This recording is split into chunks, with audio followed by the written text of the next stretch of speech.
ሰላም ጤና ይስጥልኝ አድማጭ ተመልካቾቻችን፣ የዕለቱን ዋና ዋና ጉዳዮች እናሰማለን። አብራችሁን ቆዩ።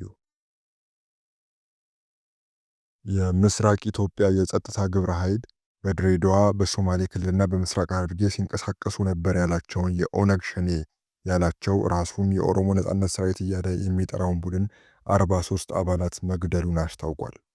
ግብረ ኃይሉ በዘመቻው ከገደላቸው የቡድኑ አባላት በተጨማሪ 23 ታጣቂዎች መማረኩን ግብረ ኃይሉን ወክለው የድሬዳዋ ከተማ ፖሊስ አዛዥ ኮሚሽነር አለሙ መግራ ተናግረዋል። ኮሚሽነሩ እንዳሉት ቡድኑ ካለፈው መስከረም ወር ጀምሮ በኢንዱስትሪ ተቋማት ላይ ጥቃት ለማድረስ አቅዶ በምዕራብ ሐረርጌ በኩል አቋርጦ ነው ወደ ክልሉ ሰርጎ የገባው። ግብረ ኃይሉ የመከላከያ ሰራዊትን ጨምሮ 7 የጸጥታ ኃይሎች ማስተባበሩን የገለጹት ኮሚሽነር አለሙ በቡድኑ ላይ የማያዳግም ያሉት አጠቃላይ እርምጃ መወሰዱን ለድሬዳዋ ከተማ ቴሌቪዥን በሰጡት መግለጫ አመልክተዋል። በዚሁ መሰረት 43 የጠላት ኃይል ተገድሏል። ከዚህ 43 ውስጥ ዋናው መሪ ጃል ሐረርጌ ወይም ኢትስ መሪ እርምጃ ተወስዶበታል፣ ሞቷል። ሌሎቹ 2 አመራሮች ደግሞ የእርሱ ምክትሎች ጃል ቦባስ እና ጃል ራሳ ጃል ቦባስ ተመቶ የተያዘ ሲሆን ጃል ቦባስ ተማርኳል። 25 የተማረኩና እጅ የሰጡ አሉ ማለት ነው።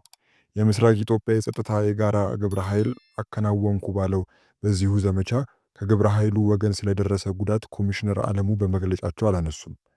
ነገር ግን በታጣቂ ቡድኑ ላይ ተወሰደ በተባለው በዚሁ እርምጃ ከተገደሉና ከተማረኩ ታጣቂዎች በተጨማሪ የታጣቂ ቡድኑ ይጠቀምባቸው የነበሩ የጦር መሳሪያዎች መማረካቸውን ኮሚሽነሩ ተናግረዋል። በአጠቃላይ እዚህ የገባ ጠላት ወጥቷል ማለት አይቻልም። ወደ 68 ክላሽንኮቭ ጠመንጃ፣ 1 ጂኤም3፣ 8 ቦምቦች፣ በጣም በርካታ ቁጥር ያላቸው ጥይቶችና የወገብ ትጥቆች የተያዙበት ሁኔታ ነው ያለው ማለት ነው። የኦሮሞ ነጻነት ሰራዊት መልስ አልሰጠም። በምስራቅ ኢትዮጵያ በድሬዳዋ ከተማና በአካባቢው ባሉ ክልሎች ይንቀሳቀሳል በተባለው የኦሮሞ ነጻነት ሰራዊት አባላት ላይ የመንግስት የጸጥታ ኃይሎች ወሰዱ ስለተባለው ጥቃትና ዘመቻ ብሎም ስለደረሰው ጉዳት ማረጋገጫ ለማግኘት ለኦሮሞ ነጻነት ሰራዊት ዋና አዛዥ አማካሪ አቶ ጂሬኛ ጉዴታ በተንቀሳቃሽ ስልካቸው ላይ ዶይቼ ቬለ ያቀረበው ጥያቄ ይህ ዘገባ እስከተጠናከረበት ሰዓት ድረስ መልስ አላገኘም።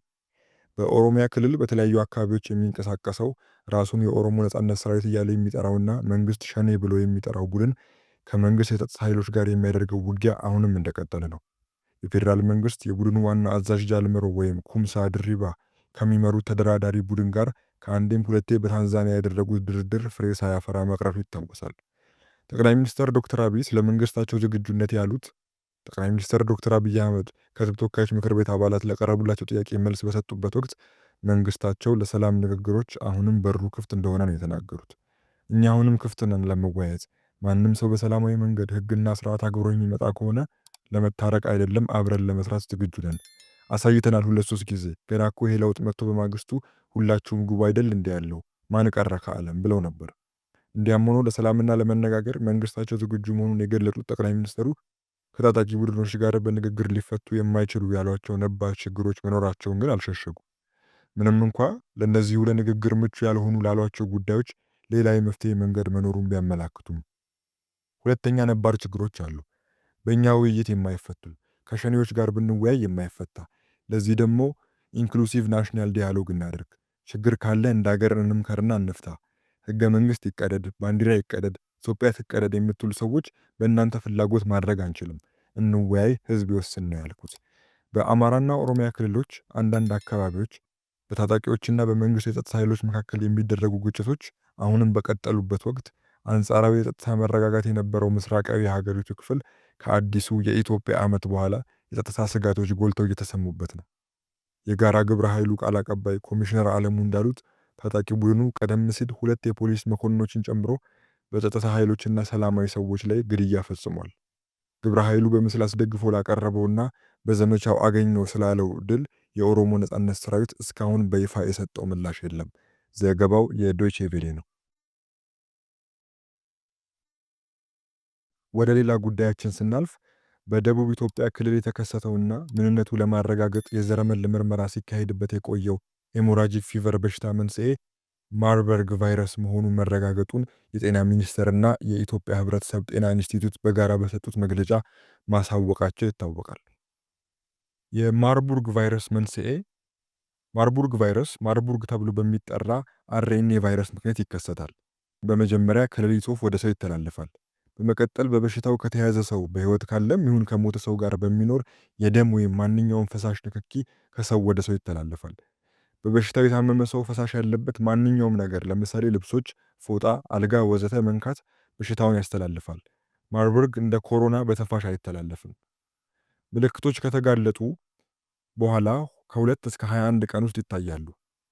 ህመሙ ሲጀምር እንደ ሌሎች ትኩሳት አምጪ ተላላፊ ህመሞች ትኩሳት፣ ከባድ ራስ ምታት፣ ጡንቻ ህመም፣ ብርድ ብርድ ማለት፣ ድካም፣ የጉሮሮ ህመም፣ ትውከትና የምግብ ፍላጎት መቀነስ ያስከትላሉ። በቀጣይ ህመሙ ቀስ በቀስ ከበድ ማለት ሲጀምር ደግሞ ማቅለሽለሽ፣ ማስቀመጥ፣ የሆድ ህመም፣ ደም መፍሰስ፣ የቆዳ ሽፍታ፣ ትንፋሽ ማጠር፣ ራስ መሳት፣ የሰውነት ክፍሎች እንደ ሳምባ፣ ኩላሊት፣ ጉበት ስራቸው መዳከም ወይም ማቆም ይከሰታል። ደም ግፊት መውረድና ሌሎችም የሰውነት አካሎች ጉዳትና ሞት ሊያስከትሉ ይችላሉ። ከታመመ ሰው በዚህ ህመም ከሞተ ሰውና ይህ ህመም ካለበት ሰው የተጠቀመበትን ማንኛውም ነገር አለመንካት መከላከያ መንገዶች ውስጥ አንዱ ነው።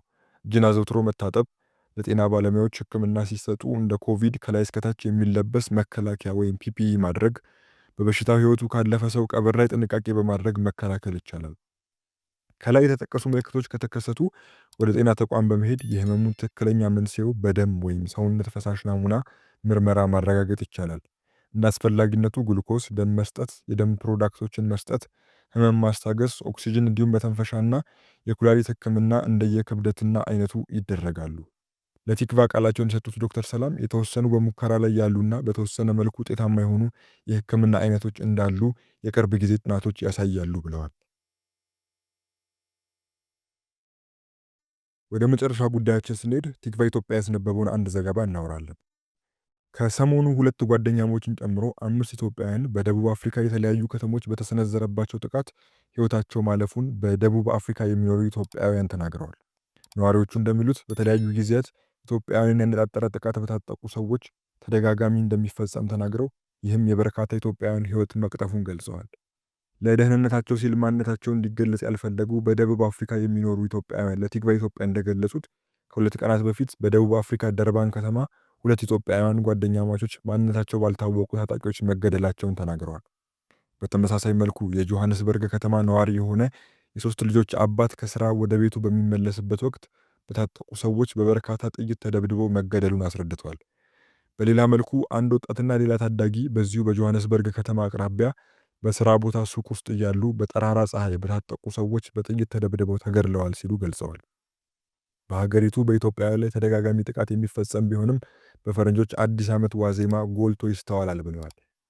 ቲክቫ ኢትዮጵያ በጉዳዩ ዙሪያ ያነጋገራቸው በደቡብ አፍሪካ የኢትዮጵያ ማህበረሰብ አመራሮች መካከል የሆኑ አንድ ስማቸው እንዳይገለጽ ያልፈለጉ የመረጃ ምንጭ በተለያዩ ጊዜያት በኢትዮጵያውያን ላይ የሚፈጸመው ጥቃት የበርካቶችን ሕይወት እየቀጠፈ መቆየቱን ተናግረው ከላይ በሟቾች ቁጥር ጉዳይ ግን መረጃ ከመስጠት ተቆጥበዋል።